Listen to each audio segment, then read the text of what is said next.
Hi everyone, this is Rodeline, your Kawais Peso or Kawais Peso. And for today, discuss ko lang sa inyo yung Life Save ER. Okay? This is worth of up to 25,000 pesos. Okay? So, ito siya, coverage niya. Alright? So, mangyayari dito sa card na to, may number kayo dito and yung name nyo is andito sa taas. Okay? Once you are registered na. So, again, this is an outpatient emergency care. It's a coverage for emergency coverage. So exchange of 2,299 is a 25,000 of coverage for the ER. Okay? Again, it's ER lang po. Wala po tayong tinatawag na confinement here. Only ER cases lang. Now, if you will add this, buying this one, add to cart lang po with the link dun sa comment section or sa description section para ma-direct po kayo sa MaxiCare official site. Now, if this will be a gift, click nyo lang po yung box na yan once you will go to proceeding of checkout and then put the email of the person na pagbibigyan nyo ng gift para siya po yung makaka-receive no tinatawag nating registration link. Okay? So now we proceed to the MaxiCare Lifesaver information. So it has a access to 6 major hospitals. So yung major hospitals na yun, kung kayo ay followers ko na here in Wiseway Peso page natin, you know already who or what are those hospitals. Now we proceed to the products in details tayo ha. Highlights, coverage, inclusions, and limitations, list of MaxiCare hospitals, which is I've mentioned earlier, how to register your product, which is ito nga po yung bibilhin, and how to use after registration. Now, we proceed to the product highlight. Ito na. The benefit of this product is again 25,000 coverage exchange of 2,200 plus na binayaran ninyo for emergency room treatment. It's a single use per card. Now, let's say you purchase this one in 2025 and it should be expired with January 2026. Okay? That's total of 12 months. Now, nung January, February, March, April no, nagkaroon ng such an emergency and you go to a nearest hospital and you use your life saver na ito. Okay, yung life saver. Apparently, how many months pa lang siya sa'yo? January, February, March, April. So, 4 months pa lang siya, no? 4 months. Now, nag-emergency na covered po tayo ng how much? Let's say, example, 20K. So, yung 20,000 po na yon is na-covered po yung ER. Eh sabi mo, Miss Rods, this is 25K. So, meron pa po akong 5,000 na hindi nagamit. So, ika-cash out or return pa po ba yun sa akin? Hindi na po. Hindi na po yan ibabalik sa inyo. No refund na po yan. Exchange of 2,000 to plus na kinover po sa inyo is to 20K for 2,200. That's more enough na po. Na sulit yung presyo. Now, since nagamit ko na po siya, Miss Rods, nung April, 4 months pa lang po siya sa akin, ano pong mangyayari dun sa plans? Yung plan na to. It's a single use per card. So, isang card po yung ginamit ninyo.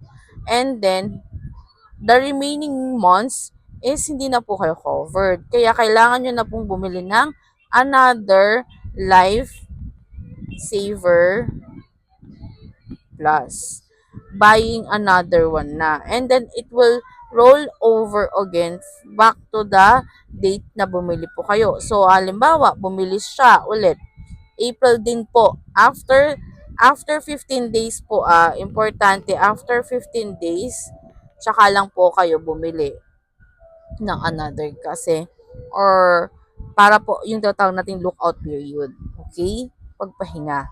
So, may you may contact me for that case and then pwede nating i-check yung days niyan. Okay?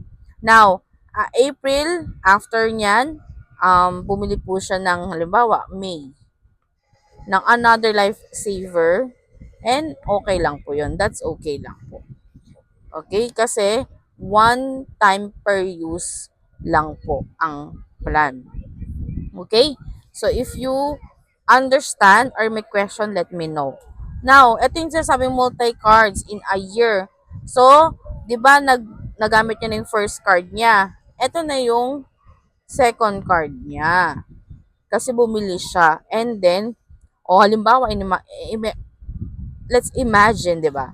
May, June, July, na-ER na naman siya. So, yung second card niya, gagamitin niya for emergency. So, ang mangyari nun, na-covered ulit siya, 15 kyaw for emergency. Again, 25,000 po yung coverage. Wala po ulit yun na return or parang refund. Ayan. Kasi, again, exchange of 2,000 to 99, exchange for 15K na covered yung ER, di ba? Sobra-sobra pa. Nag times 4 pa nga or times 5 pa nga yung binigay sa inyo ni Maxicare.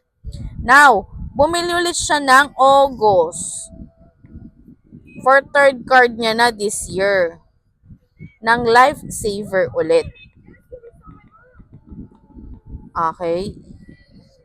And again, ang starting rollover ng expiration niyan is August. Kailan? Yes, correct po. 2026. Now, may third card na siya. And good thing, hanggang August 2026 hindi siya na ER. 'Di ba? So, hindi niya nagamit.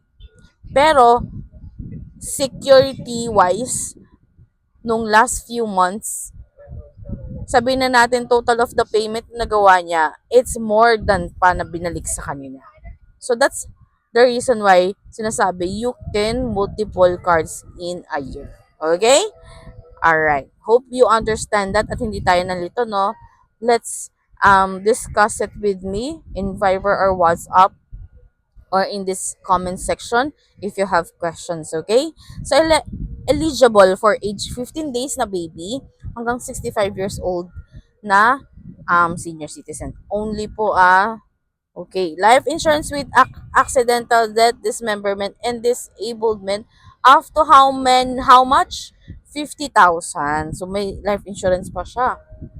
Again, it will be conducted still for an investigation. Alright? If there's no problem naman, up to certain 50,000 mong ma-receive. Valid for 1 year, as I've mentioned earlier, every prepaid card or every plan naman talaga ni Maxicare ay 12 months talaga.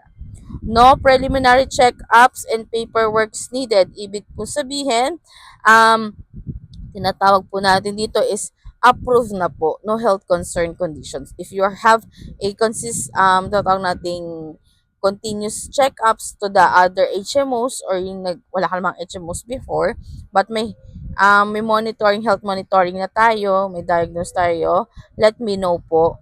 And if that will be the case, no preliminary checkup and paperwork naman po na binibigay o ina-ask, kailangan ibigay kay Maxicare, inaas si Maxicare to this one. Now, nationwide access for Maxicare affiliated hospital providers, nasa description section po yan, na-include ko po, and including the 6 major hospital. So, yung 6 major hospital, paulit-ulit siya na babanggit kanina, no? So, later I will show to you. Coverage for life-threatening conditions such as illness, ang tinatawag po natin sa ER, or injuries as well. So, unexpected onset conditions of illness, ayan, and immediate medical assistance, elevated for pain, discomfort within 24 hours should be maitakbo sa accredited hospital natin. Otherwise, hindi na po siya, may include. On this one, but it is not limited to fractures, accident and severe burns, and allergic reaction and asthma attacks. So, this is very important you to understand na kapag nagkaroon na po ng sudden pain, discomfort, hindi makahinga, nagsusuka, or may fracture accident, within the 24 hours should be madala nyo na po si patient. Okay? So, outpatient emergencies, ayan, coverage. Doctor service is kasama po dun sa 25,000 na yan. Emergency rooms fees. Ayan, emergency medicines for immediate relief and treatment. No take-home medications po dito tayo ha. Oxygen, IV fluids, whole blood, and human blood products or yung tatawag nating extractions and testing. Kasama na po yun sa 25,000 coverage for the emergency room coverage. Dressing cast if meron nga pong fracture, ayan, tahi, and then X-ray laboratories and other diagnostic examination. So, exclude for here is yung hospital administration or yung tatawag na confinement na. Hindi na po kasama again ang confinement sa ER coverage. That is out of your pocket na po if mako-confine si client or si patient. Ayan. So, ambulance service is exclude po dito. Cater out of your pocket na po yon dito sa plan na to. Now, exclusions and limitations is yung tatawag nating non-emergency. Services obtained for non-emergency condition from physicians and providers are not included for this. Again, this is focused for emergency purposes. Okay? Hospital and medical care limitation, non-medical furnishing, appliances, personal items, food, and toiletries. Mama, nagre-request si client or si patient. For that case, yung masyadong gusto ko yung appliances, may ganito, ganyan. Hindi po siya pasok doon. Private nurses, custodial, intermediate care, and long-term rehabilitation is not included here. Mental health development disorders, psychiatric care, and development, hindi po siya pasok. Self-inflicted injuries, hindi po ina-accommodate here. Kasi sinaktan mo yung sarili mo. Okay? And for that case, use self-inflicted. Sinaktan mo siya. Okay? So, this includes also the body piercing, attempted suicide, nagkaroon ng tatawag nating pamamaga or such as nagkaroon ng tetanus for body piercing. Basta lahat ng case na masaktan with your tatawag nating allowing that, ayan, it's not covered po. Okay? Negligence of drug abuses, crime law, and law violations. It's also here, like yung tumawid ka in the pedestrian na hindi ka dapat doon tumawid, that's also a law violation. Injuries from professional sports of hazardous activities, cosmetics, aesthetics, and weight reductions also include here na hindi kasama. Okay? Exclude. Dental oral health, exclude except for emergency. Okay? Productive health, maternity care, and fertility, infertility related are not part of this plan. Experimental alternative treatments, medical procedures without prior na under by medical law. Okay, mga acupuncture, chirotherapy na hindi po talaga siya under medical. There's a studies pero hindi pa po tapos. Organ donations, expenses, members as an organ donor is excluded. Routine physical examination, employees insurance and travel, mga request pong ganyan is excluded. Vaccines, immunizations, including for administrations is excluded po. Medical equipment, supplies, purchase, and take-home outpatients with some exceptions. Genetic chronic conditions like congenital chronic dermatosis, diabetes, and neoplasms are excluded. Again, ito po ay mababasa niyo po on the buying the plan. Okay, sexual transmitted infections, hepatitis B are excluded. Specific treatment procedure for speech therapy and gallbladder stones and related are excluded. Treatment for injuries from riot strikes and civil, which is harmful, hazardous things, activities are excluded. Financial limitation, cost exceeding annual benefit, LBM, and medico legal are excluded. Kayo na po ang magbabayad po niyan. Alright? So, what are the providers na tinatawag nating 6 major hospitals? These are Asian Hospital Medical Center. Yan yung mga mga artista, di ba? Diyan sila nagpapa-check up, nagpapatingin, nagpapa-emergency, Cardinal Santos, Makati Medical Center, St. Luke's sa Bonifacio and sa Quezon, and the Medical City Ortigas. So, how you will activate your MaxiCare Lifesaver.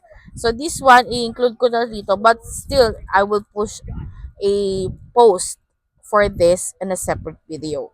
Now, how to activate the Lifesaver MaxiCare? After purchasing the online shop, you need to activate your e-voucher with a reference number before you can use it. So, these are the example. So, the members registration up to 3 months lang po Pagkabili po nun, dapat within 3 months, mapa-activate nyo na po. And visit the online card registration or may masasend po sa inyong email after purchase. Now, pagka-receive po ng resibo please email me. It's important for me na email nyo po ako sa aking ay lagay ko na lang po doon sa ano ko sa comment section sa baba and description section kung saan nyo po pwedeng isend yung email purchase receipt nyo. Kasi para maipagtanggol ko po kayo na bumili po talaga kayo ng plan and ma-access ko po kayo ng better kapag po may mga questions kayo. Now, enter reference number. Nabanggit ko na po kanina. Provide the required personal details. It is important na accordingly lahat i-check po muna bago i-submit. Once successful registered, you will receive an email together with your MaxiCare electronics card. Pag sinabi pong electronics card, it's a copy of, kanina nga po napakita ko na sa inyo, ma'am and sir, ito po siya. Ganyan po. Tapos, ang nakalagay po dito is name nyo sa taas. Okay? Alright. Now, we proceed to the info regarding sa reminders. Card is non-transferable as always. Nabanggit ko na po sa inyo. Once it is registered to that person, siya lang po ang makakagamit po. Membership is valid again for 1 year date of activation. Not year-end It's a 12 months po. Alright? Present your MaxiCare Lifesaver card or yung tatawag nating e-card. Yan yung pinakalagi. With along a valid IDs. Kasi para mapakita natin na kayo po talaga yung may owner nun. No card or e-card na ipapakita and no valid IDs, hindi po tayo makakapag-receive ng service from MaxiCare. Okay? So, alam niyo na po yung valid IDs. Within the link, I will put it also. Subjects of 15 days pre-lock period. Ito po yung sinasabi ko sa inyo kanina. Once it was activated, after 15 days, makagamit na natin siya. Alright? So, the card will be considered used as automatically cancel once you swipe the physical card or enter the card number for e-card in post-terminal emergency room. Automatic po yun automatic po pag pumunta na po kayo or naipa-ER na po kayo at nagamit na po yung card, automatic hindi na po ninyo siya magagamit if na-try nyo pa po siyang gamitin in the next na may ER po kasi one time use lang po siya. Alright? So, hindi po convertible to cash or refundable if hindi po ma-max out yung 25K. I've said that earlier na rin po. And how many times na po nabanggit ko na siya, no? Reminder ko po sa inyo as always. Members can only avail from MaxiCare affiliated hospital within 24 hours. Makikita po niyo yung list niyan dito sa description link. And you can use more than one card in a year. Nabanggit ko na po kanina as long as it was activated. Members can register another card under the following condition. Again, nabanggit ko nga sa inyo, you can avail again a 15 days after using that card, and if without any availment, that's a 1 day after of expirations. Note that for all conditions, the card will be activated 15 days after successful registration. Now, again, guys and girls, ayan, it's important for you to understand na ako ay makakausap ninyo anytime. Ayan po, so WhatsApp ko. So, and Viber ko. Ito po yung aking number, 0960-514-7600. And please message me and I will entertain you in the given time. Okay? So, if you have questions or suggestions, email me, message me. And again, this is your friendly licensed advisor and health benefit consultant here in Wiseway Peso. God bless everyone. Thank you for watching.